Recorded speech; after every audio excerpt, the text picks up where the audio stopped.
Hi, I'm George Lawton, and I helped Chris Peach purchase his first investment property. Let me tell you, we definitely stayed on budget with this one. So first, check this out. It's just the rule that we've set in place with each other, and it works for us. I think everything works better when you're on the same page together, no matter what it is. I'm better with you right by my side and vice versa. And so when we can make those decisions, especially financially together, there's no pointing fingers. There's no one to blame. We both are responsible individual adults that are together in this. And when we both agree on it, then we both move forward together. It starts with those little things, and it makes those little things easier. And then in the long run, the big things that we're faced with, we take on that same mentality. Alrighty, everyone, this is the Money Peach Podcast. I'm your host, Chris Peach, and I'm going to be bringing on some of the most amazing people I can find so they can tell you how they do their life and their money the right way. I am super excited to have my amazing, beautiful, talented wife coming on the show today, Andrea Robinson. Now, I would introduce her as Andrea Robinson, the television news anchor here in Phoenix, but the point of the matter is she is retired.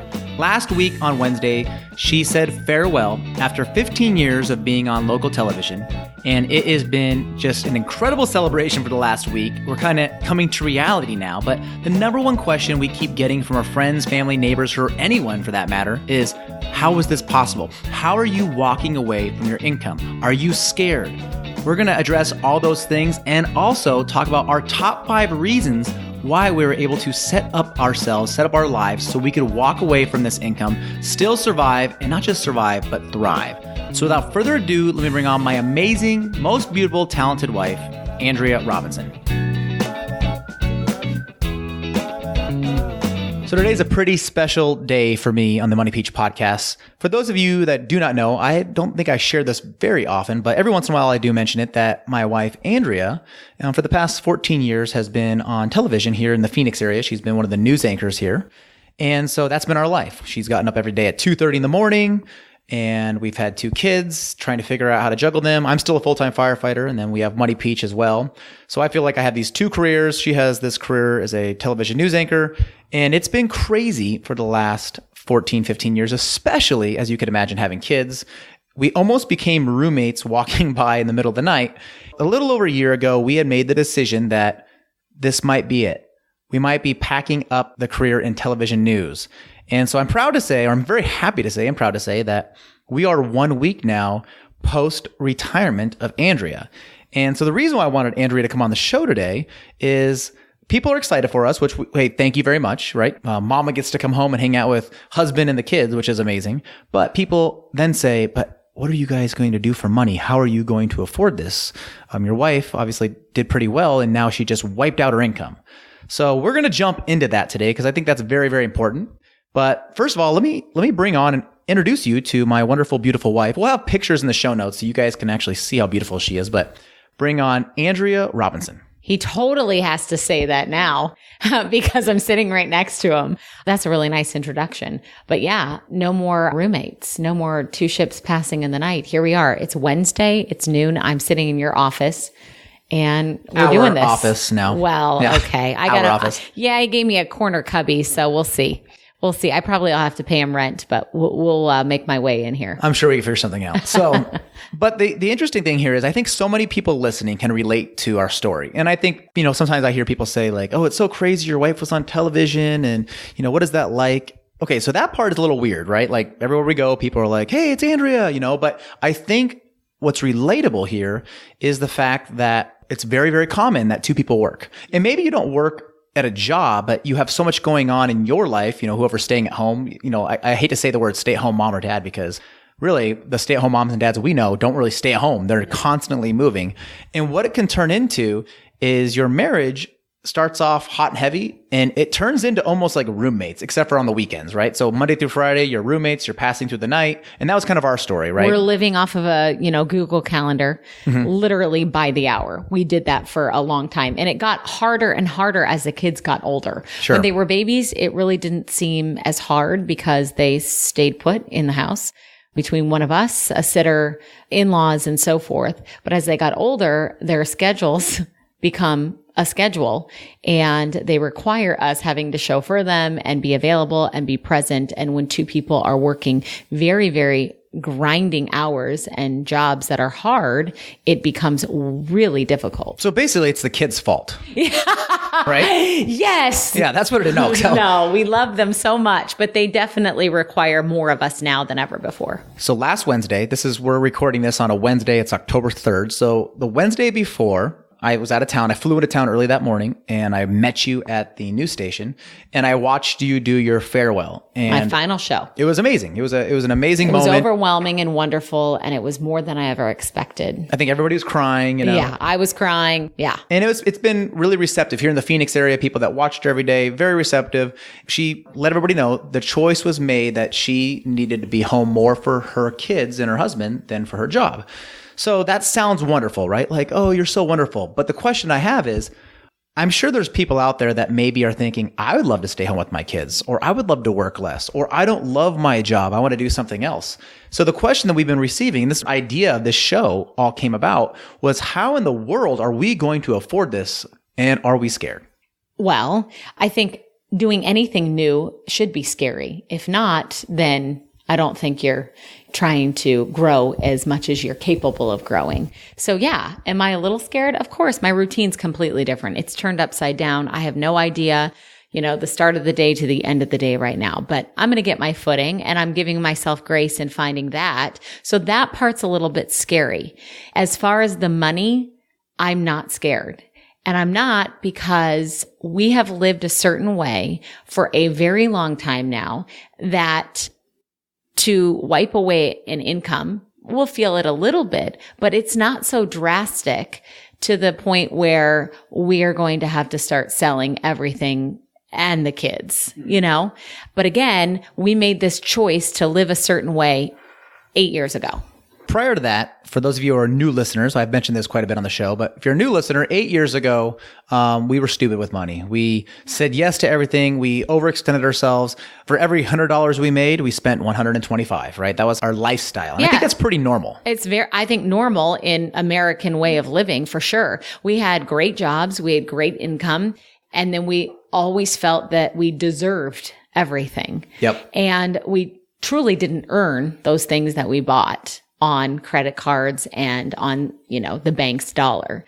And so we overextended ourselves. We definitely lived above our means, and we wanted to show that we were successful by buying a car that we couldn't afford, 2 cars, in fact, by buying. Do you remember, you probably don't know clothes. this, I'm the numbers guy. There was a point in our life where our car payments were more than our house payment. Yeah, sounds about right. The cars that were parked in the garage, we were paying more on them than we were to pay in the whole freaking house. Yeah, and we were stupid. Yeah, we were dumb. I mean, we can call ourselves that, because Sure. that's exactly what we were. Yeah. But here's the weird thing is, you and I never fought about money, but we never talked about money either. It was just kind of like, shove it under the rug. We're not going to retire ever soon. We're young. We just continued with our old ways until, of course, we had a baby, and we'll progress through the story kind of fast. But just to give you an idea, we had Carter. He was 8 months old.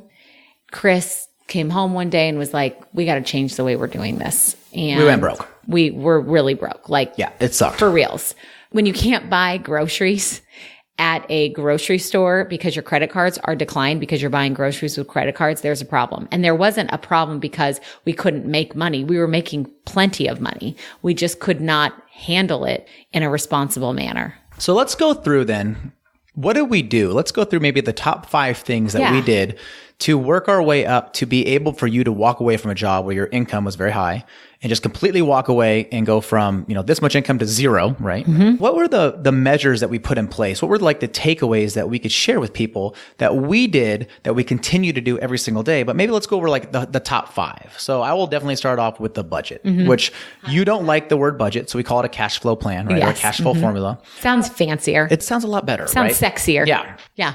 They do that at burger shops now. It's Of like course. instead of a hamburger. It's an Angus grilled, Yes. flame broiled. That's all we've done here, people. Yeah. We don't, it's not the budget. It's No. the cash flow formula. Yeah. Doesn't that sound sparkly? Okay. Yes. So we have a cash flow formula plan. So let's just kind of walk maybe in the next minute or two. How does that work each and every month? Okay. So end of the month, Yep. you and I sit down. We look at the month ahead. Obviously, the first 3 months of doing it, horrible, hard. It hurt. It was awful. And I'm not going to sugarcoat it because it was terrible. But you have to do it. You know what's so terrible about it is when you sit down and you write out what you've been spending, it's disgusting.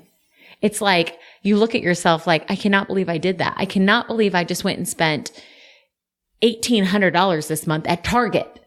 It And wasn't don't that get me much. wrong. It wasn't I love- 1,800. No, It was- but it I'm was a just lot. saying. Yeah, Yeah. I'm exaggerating for the. Yeah, no, it was too much. It was too much for us. Sure.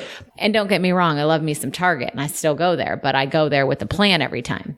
So yeah, we sat down and we do that still to this day, and we look at ahead. So we obviously have set things that we spend our money on: our house payment, memberships to certain things, all of those, APS, all those kind of necessities. We have links in the show notes to the exact budget that we use. Yeah. So which we still use to this day. we created in 2011 when we went broke because we had no choice. Now, obviously, we've made it look a little bit prettier, and we have some videos, and we actually have a budget workshop. Oh, I'm sorry, cash flow formula workshop. Come on. That you can go through. It's all free. So we'll put links in our show notes to that so you can check that out. Download the same exact budget or cash flow formula that we use, and we'll even show you how to use it because that was the number one reason why we were so successful with our money. We needed to see how much money we had, and then we needed to tell our money what we're going to spend it on. So that changes every month. I mean, again, your necessities to live are still fairly the same, but going forward, the things that you want or perhaps kind of need, that will change month to month. So that was really helpful. And then going forward in the month, we would say, okay, we have this amount of money to use to eat out. Obviously, in the very, very beginning stages of this years ago, we didn't do a whole lot of any fun extra things. And I think that would lead us into the next thing is you got to cut the extras. We still cut the extras even today. If we have something that we want to save for or spend our money on, or at that month is a priority, then we're going to cut somewhere else so we have that money to put towards that. Sure. We look at our money like we look at time, right? You only have so much time during a day. You want to try to fit everything in, but you can't, right? So you have to cut things out. Now, something has to give. What's different with money is you can fit everything in, with credit cards and loans and stuff like that. But we like to look at it like you have this set amount of money and we know what we make, right? People know what they make for the most part. And we just stay in those parameters. We have like boundaries we set up, okay, from 0 to whatever we have this month. We can spend it on whatever the heck we want, but it's only that. Mm-hmm. Okay. All right. So that was the first thing. The second thing was, let's talk about how do we pay off our debt? Because that was another thing is our debt payments. That was the reason why we got out of control is our minimum payments on our debt were so high that we couldn't live anymore. Yeah. We couldn't really get ahead by any means because we were just constantly paying whoever we owed, Sure. which was a lot. So student loan debt, credit card, we had a lot of credit cards. So we had to stop using the credit cards and we had to get serious about that. So when you say getting serious, what was the Big thing that we did? Yeah. We sold our cars. We sold our cars, but what do we do with the credit cards? Oh, we cut them up. So we couldn't use them anymore. No, we can't. We had to stop the bleeding. And that was like our lifeline. So that was scary. Yeah. I remember that was like, because we were like, what if we have an emergency? Yeah. But we really never used the credit card for an emergency. We used the credit card for things that we didn't need. we thought buying a new couch was an emergency. Yes, of course. We thought putting a down payment on a vacation, that's an emergency. We need it right now. Yep. That's what we thought were Yeah, that emergencies. dress I needed for work, There I was like needed that 25 now. emergencies a month. Yes. Yes. So we cut the credit cards up. Then because we needed income, we took extreme action. We sold things that we didn't need. And I say things that are sitting around that are of no Dresses, use. purses, sunglasses, shoes. You worked extra as much as you Yep. could. You took on a pool route. Remember? Yeah, that was tough. Yeah. He went and cleaned pools because I couldn't work overtime or have a side thing with the job that I had. They don't allow that. And so you had to be the one doing all that. So working extra with the fire department and then the pool route. And I would drive him around the neighborhood and he would put his card on people's doors, hoping that they would need pool service. So he built a route, which that was, I should preface this with, he did this in college too. So he knew what I was doing. He knew how to clean pools, but he hadn't done it for a while. But keep in mind, I mean, it's kind of funny looking back. It's humbling, isn't it? It's very humbling that, the television news anchor in Phoenix is driving her husband around door to door, and I'm hustling, asking, can I clean a pool? With our baby in the back seat. With our baby in the back, yeah. And at the time, we were driving a beater. We were. So that was another thing, is we sold our cars, but we still owed money on them. I remember this moment that we sold our cars, but we still had car payments in a way, right? We just had a line of credit that we had to pay down. But the way I looked at it is, instead of paying off a $40,000 car, we were upside down about $6,000. We were paying off $6,000 instead of $40,000. And I'll tell you what, I'm not a math whiz here, but $6,000 is much easier to pay off than 40. Yeah. Right. And so when you gain that traction paying smaller amounts off. What did people say, especially at your work? Like my work, most firemen drive beaters. Most of them do now because I'm like, hey, drive a beater. But what would, like, when you were pulling into the news station, what did that look like going from BMW to I had a BMW Kia? And I had an Acura, remember? Oh, yeah, the Acura. So I had a couple of cars in between, obviously both very nice cars.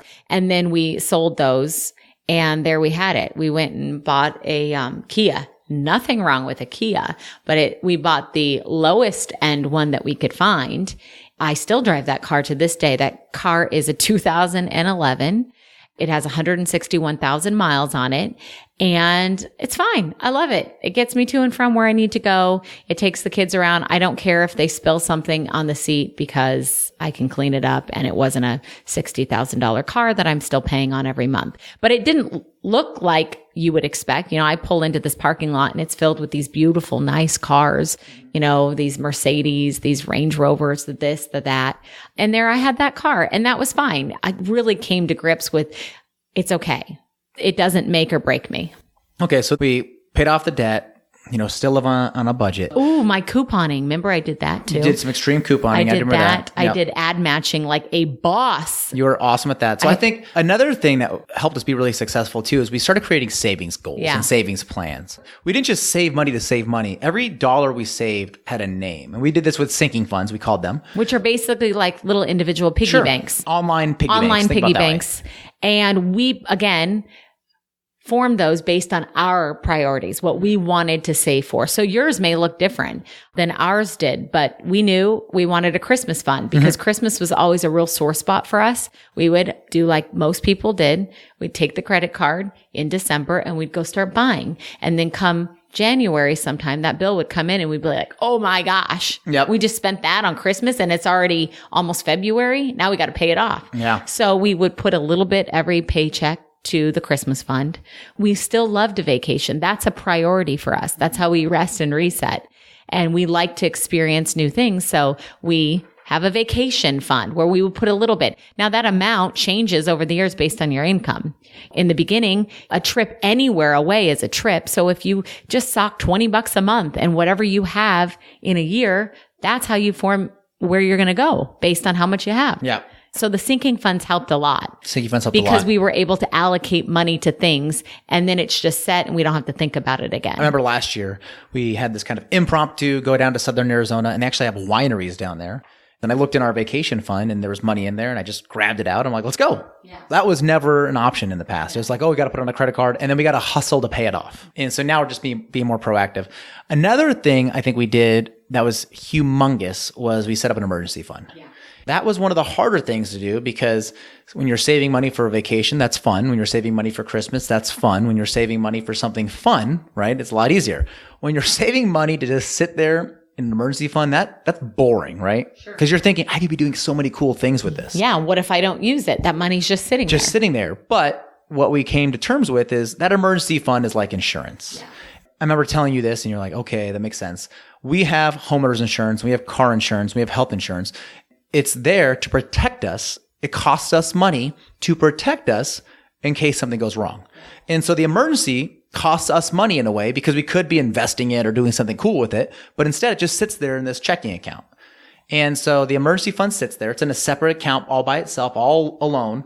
We have a certain amount that we like to have in there at all times. And then anytime there's an emergency, we don't freak out anymore. I'm just like, all right, whatever. Like in June when the air conditioner went out. It was only 125 outside. Yeah. No, it's like 110. Middle of June. Yeah. We have no AC. Thank the good Lord we had an emergency fund because it made it hurt less. And had that been us 8-9 years ago, when we didn't have that, we would scrounge a credit card that had enough on it to buy the unit. And then again, of course, the cycle just continues. So yeah, we did a lot of these things along the way to get to the point where we are now. And we still live on less. And by living on less, it's provided us the ability to live more, to like truly live more, to have time freedom, to have financial freedom, to take a break from doing what I've been doing forever, to say yes to my kids now and just show up in their life in the best way I can, the most rested, full of zest mama there could be. And I would not be able to do that if we didn't take this step so many years ago. Hey guys, I just wanted to pause and take a second to say thank you from me to you for listening to and supporting the Money Peach podcast. Without listeners like you, this show definitely would not be possible, so thank you. You know, the number one question that I receive is this: Peach, I just don't know where to start when it comes to my money. You know, so many of us out there are living paycheck to paycheck. We have tons of debt. We're not making any headway. We can't save any money. We want to go on a freaking vacation where we pay cash for it. Oh, and let's talk about retirement savings and kids' college planning on top of that, right? Where do you start? Well, that's why we created the cash flow formula. The cash flow formula is the same system that Andrea and I used to pay off $52,000 in debt in only 7 months. And the best part is it's 100% free, meaning we are going to send you the free tools and a free lesson on how to set up your own cash flow formula. So to get started, go over to getcashflowformula.com. That's GET cashflowformula.com. Once again, head on over to getcashflowformula.com to get your free copy and your free lesson on how to get started the right way. All right, guys, now back to the show.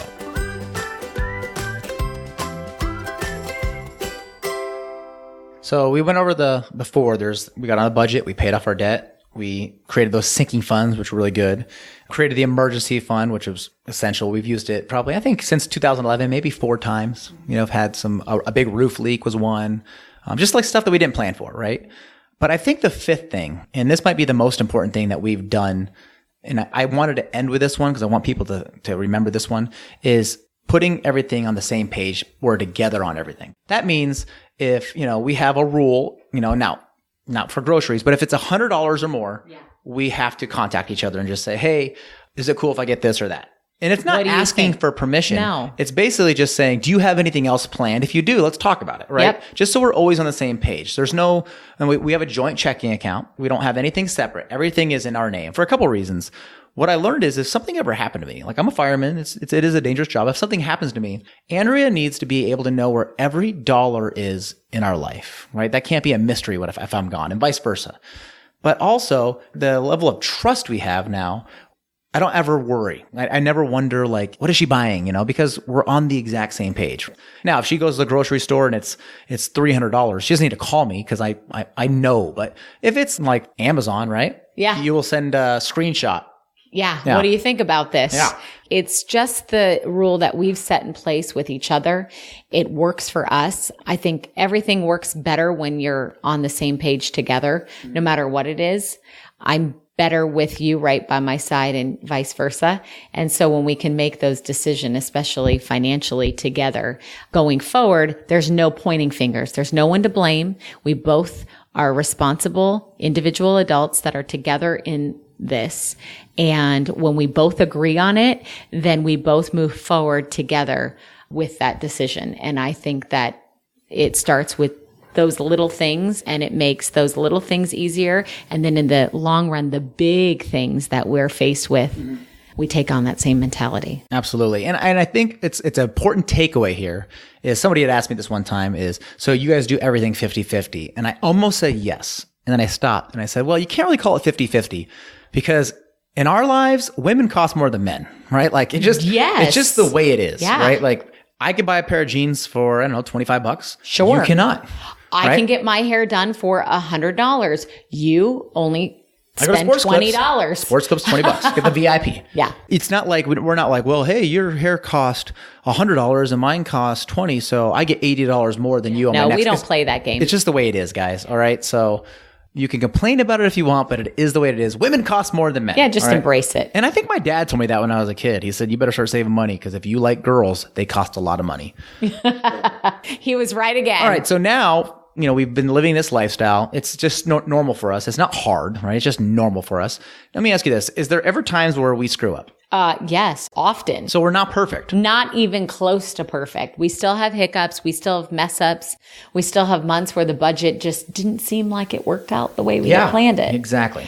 But along the way, we've never given up. Mm-hmm. We've never stopped doing a budget.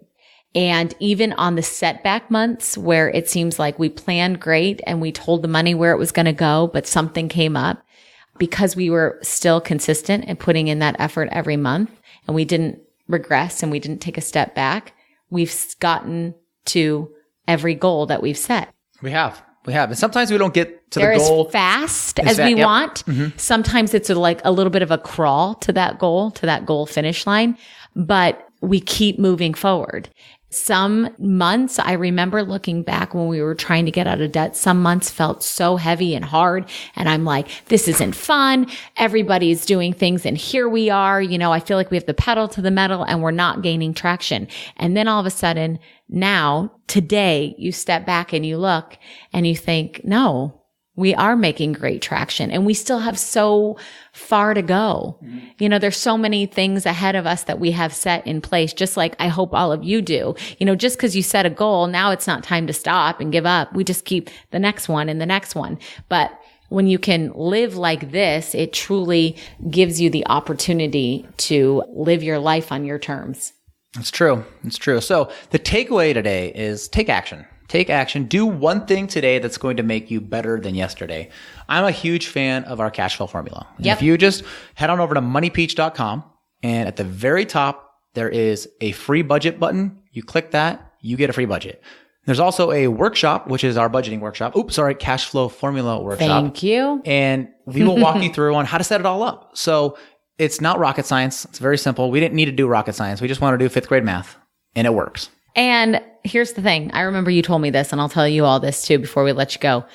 You told me, let's do a budget for a few months. There I said it. I hate that word. Why did I say it?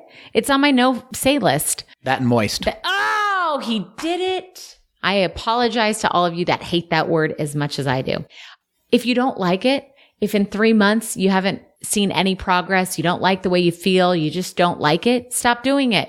No one's making you do it, but why not try? Why not try something different? It's not going to feel great in the beginning. It's going to be hard, but like anything that you first start doing is going to be hard. So expect it to be hard. If it was easy, it wouldn't be worth doing. Yeah, and everyone would do it if it was easy. Absolutely. So you got this. I know you guys can do this. Well, congratulations to you for being able to stay home now. It's 12:30 on a Wednesday. This has never happened where we've been home together.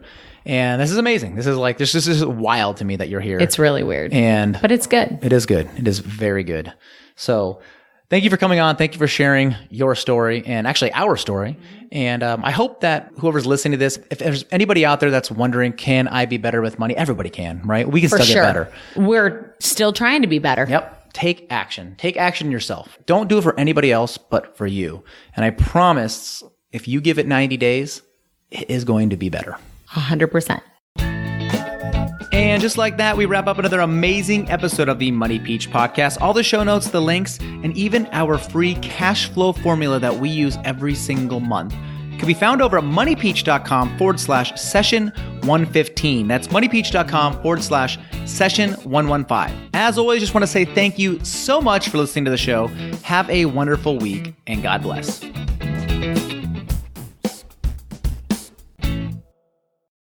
Boom, boom, boom, boom, boom.